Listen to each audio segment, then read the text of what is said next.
Prima delle scuole calcio c'era la strada, prima degli schemi c'era il gioco. La strada del calcio racconta come sono cresciute intere generazioni di calciatori e di uomini.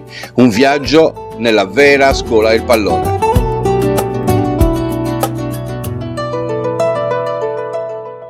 Trentatreesimo minuto nel primo tempo, 0-0 il punteggio, sulla palla c'è Marcolini pronto alla battuta, calcia verso Yepes, il colpo di testa in appoggio per De Paula, Marchetti non gli arriva e De Paula realizza.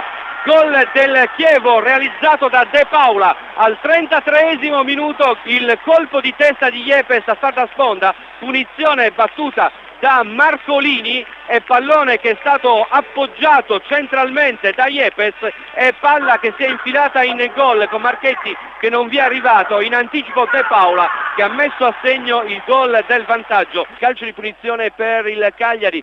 È pronto per la battuta Cossu quando è iniziato il sesto minuto del secondo tempo, la rincorsa da parte del centrocampista del Cagliari, parte in questo momento il cross, la palla nel mucchio, il colpo di testa, Astori, gol! Davide Astori, il pareggio del Cagliari, secondo gol in campionato per Astori, la palla battuta da Cossu che è andato a cercare sul palo lontano il proprio compagno, Astori quindi per il pari del Cagliari, 1-1 al sesto minuto ha firmato il difensore che si era portato in avanti per questo calcio di punizione. 33esimo minuto, Bentivoglio in possesso di palla, poi dall'indietro per Mantovani, il cross ancora nel mucchio verso Pellissier, il colpo di testa di Astori, palo e poi il gol di Granoce, il Cagliari è sotto nuovamente, cross di Mantovani a colpire il pallone, Astori all'indietro e poi la palla battuta sul palo è terminata sulle spalle di Marchetti, è rimasta però a danzare sulla linea, è arrivato il più lesto di tutti Granoce con Ariauto che poteva veramente fare ben poco.